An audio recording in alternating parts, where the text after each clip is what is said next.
Welcome back to Michigan Marksman. Today on the channel we're continuing our Banish 9K suppressor test videos, trying to get it to see if I can cycle some rounds reliably in my Glock 19.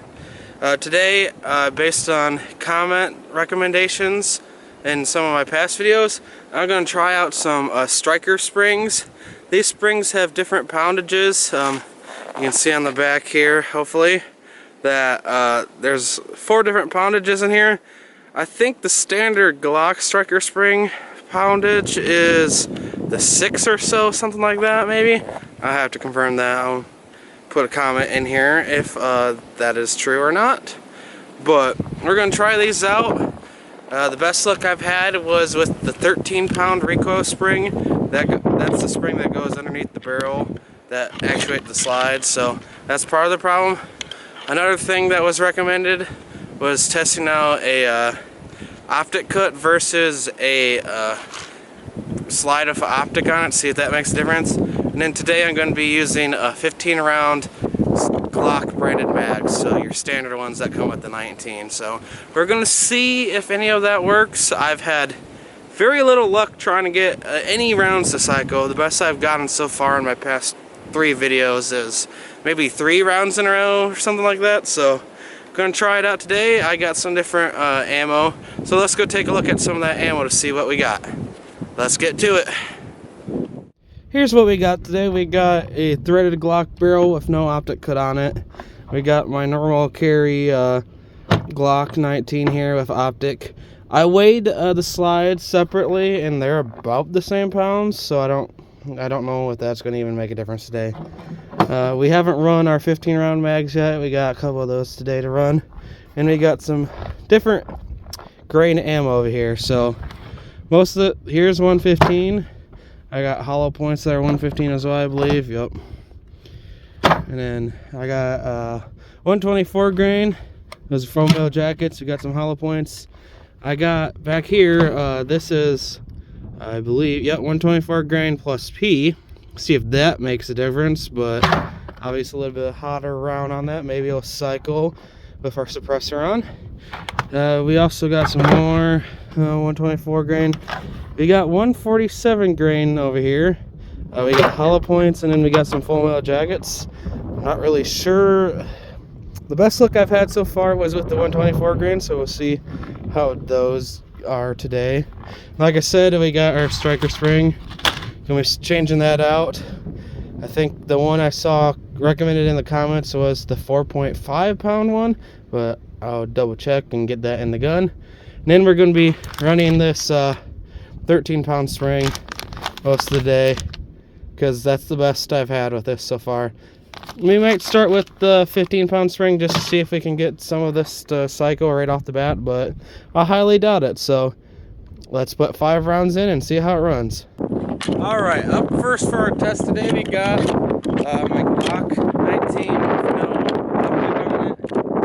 We put the 13-pound recoil spring in it to start off. That's all I've done so far, and I got 124 grain full metal jackets. Let's see what happens.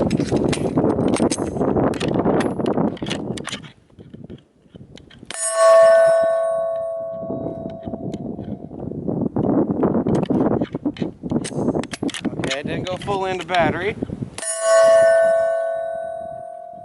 That time it didn't either.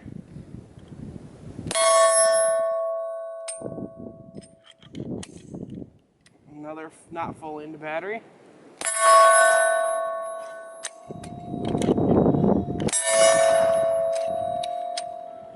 Alright, all 4 of those rounds cycled the round out, but didn't go full into battery on the reload. So let's put in a striker spring and see what happens. It is so fucking cold today. So we got another 5 rounds of 124. I put the 4.5 pound striker spring in here, and I'm still running the 13-pound recoil spring. Let's see if that makes any difference on getting the rounds to actually, get loaded in. We'll take a couple shots here, see what happens.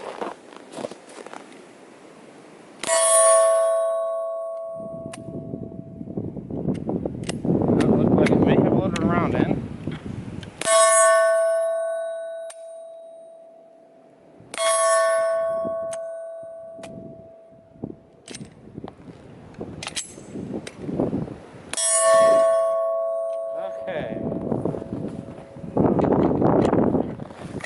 So we had the same problem as last time. It wouldn't get the rounds all the way in.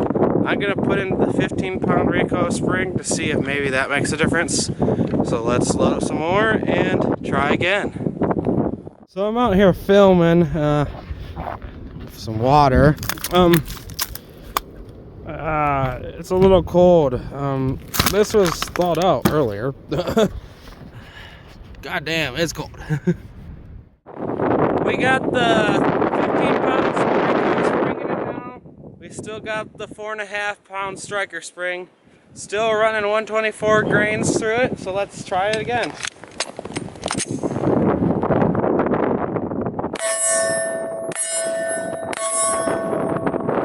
We got 3. This one kind of got funky.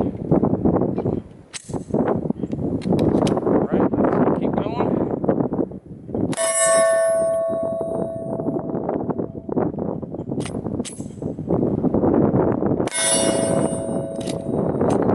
Alright, we got 3 that time, so I'm going to bump it up to the next grain of rounds I got, the 147, and see what happens. Alright, we got 147 grain, 5 rounds of that. We've had some good luck so far with the 15-round spring and the 4.5 round striker spring combination, so let's see what we got. Get something to cycle for once.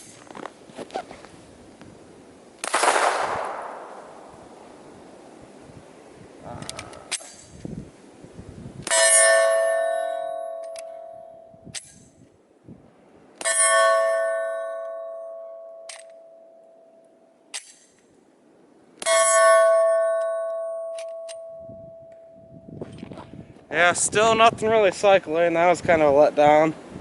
I'm gonna load up 5 more to see if I can get it to go. Alright, we got 5 more 147 grain.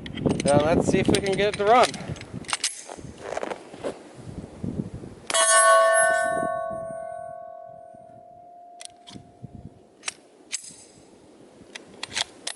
Not that. Stovepipe.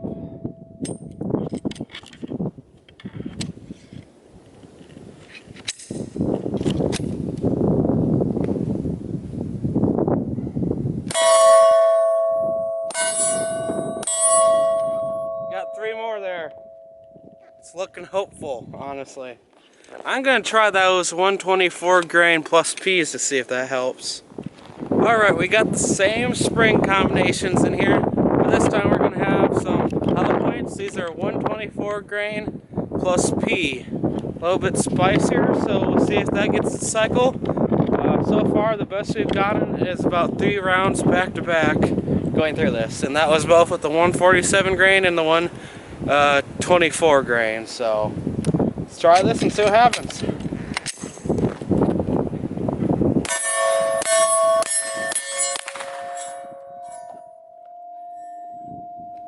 Holy shit, it worked!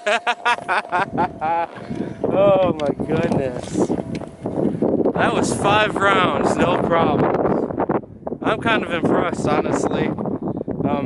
I'm gonna try 147 grain and try that again, see if maybe, you know, the excitement gets it going or something. I don't know. But man, it actually ran all 5 of those rounds, no problem.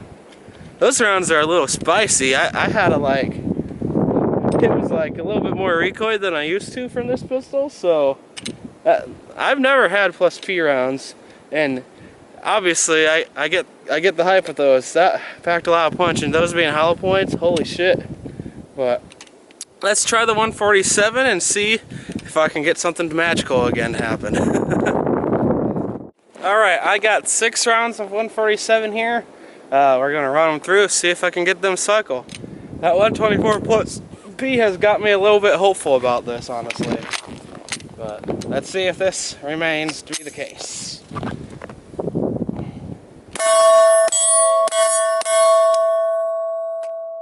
that seemed like a light strike there. Yeah, that seemed like a light strike of some sort.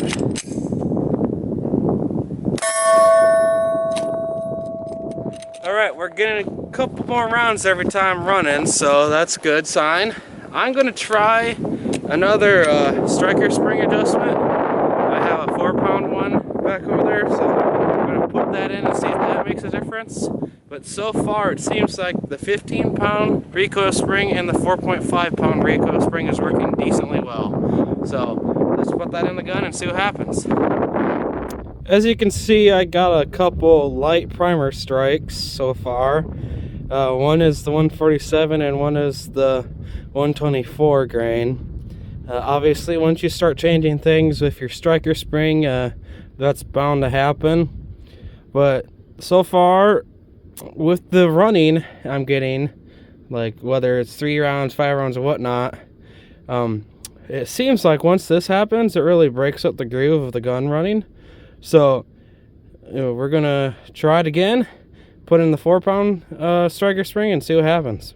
Alright, I got the 15-pound recoil spring in here now, still actually, and then I switched out the striker spring. I now have a 4-pound striker spring in there. I got 6 rounds of 124 grain. We're gonna see if I can get any of these to run. So far we've had some decent luck. Plus P24 went through, and then the 147 went through a couple times, so let's try this out. Doubt it's gonna run that great, but we'll see.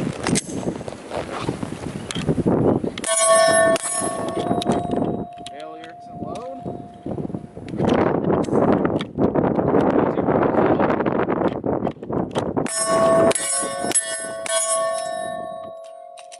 You got 4, and then the 2 before, so we're getting a little bit more consistent with this. It's still very iffy.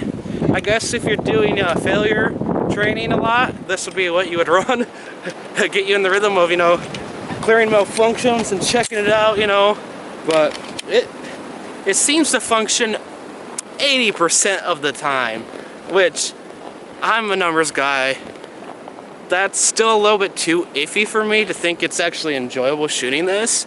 Yeah, it works great on fixed barrels like my AR9. It works amazing every single time. I need to get some subsonic 9mm and try it out in my AR9, see if there's a difference there. But overall, it wants to function. It's like there's a couple things still holding it up. Maybe it's the gun's not broken enough, which it's a possibility. This is a new to me slide on a SCT frame here, so maybe I need to break it in a little bit more without the suppressor. But this Banish 9K, it has wanted to work. I have put a lot of time and effort testing this, changing things on it, but it's not quite there yet. And that's one thing that is very disappointing to me about Banish. They advertise it as, just screw it on and you can start running whatever ammo. They don't really say anything specific on their website about it. Obviously, once I start doing this, people have been commenting down below that, hey, we gotta do all these different things to get it to run life. But it's not advertised that way. And that kind of hurts me, is when something's not advertised correctly. It's not going to be magically, oh, it's going to work, you put it, run 115 grains. It's not how that works, unfortunately. Back in October, I think it was Siler Shop and Banish came out with a video about how to get it to run. And that was like shortly after I started doing these test videos. That was, back a couple months ago, you were still paying that $200 tax stamp. Thankfully, when I got this, they were offering a discount where they cover the tax stamp. Now, obviously, with no tax stamp, more people are buying these because this is the cheap option. This costed me about $700, negating tax and whatnot, but it's an entry-level thing that you're selling it to people who are like, this is their first time getting into suppressors on their handguns and whatnot. They want it to work. If they don't get it to work within, a couple mags, that's a little painful because it was sold on the premise that, it's just, you put it on and it runs. Obviously, I'm a Glock person and I've seen some comments that it doesn't work well with Glocks or Glock-like guns. And I completely understand that, but this is the most common handgun that everyone is buying. Just think about it. You're selling a cheap, easy, affordable option with a Banish 9K. You got Glocks, which just about everyone owns, it seems, and it doesn't work well together. It's kind of disheartening to me when it's sold as, oh, it works with everything. There's not the caveats of, oh, you need 147 grain, you need 124 grain, you need whatever plus P, you need to change the springs, you need to change the striker springs, you need to do all this stuff. It's just a lot for how it was advertised. And as someone who's been doing guns for a while, it's kind of disheartening to see it advertised that way. And I feel bad for new people that get it thinking it's going to be cool. I was the same way when I picked it back up in July. I was like, man, this is awesome. It's going to work with everything. And so far, the only thing I can get it to work well with has been my fixed barrel AR-9, which, honestly, it's probably going to stay on that gun. I really need to look into other options for my pistols, unfortunately, because it just doesn't run reliable. And it's kind of disheartening when you got to do all these changes, spend an extra, you know, a couple $100 in ammo, no less. I don't have like a bunch of 124 grain. I don't have a bunch of 147 grain. I don't have plus P. It's not cost effective for me to run that type of ammo every single day at the range. I get it. Some people are like, oh, I'm die-hard 124 grain, 147 grain. It doesn't work for me because I don't want to have to spend tons of money doing something fun. I've already put tons of money into guns. That's what I want. Guns, the thing that functions, the thing that shoots the round. I wanted to function right the first time, and unfortunately this Banish 9K has not. And I've done a lot trying to get it to work. So, just so you know, on the download, I'm still pretty salty about this. It works great in other applications, but for pistols, especially these type of barrels, it does not work. And that's sad, unfortunately. And I had to get all these different things to get it to work. Today was proof that it can work somewhat reliably, at least 80% of the time. So I'll give it that. When I first tried, I was probably about 40 to 50% of the time, if less. So we have made progress with this, but it's still sad to see this marketed as it's going to work, and then it doesn't work. It fits on everything, and it doesn't run on everything. Very sad, honestly. But that's just my thoughts on the Banish 9K. This has been an interesting series for me. It's gone, 4 months now. Different testing with the weather and whatnot.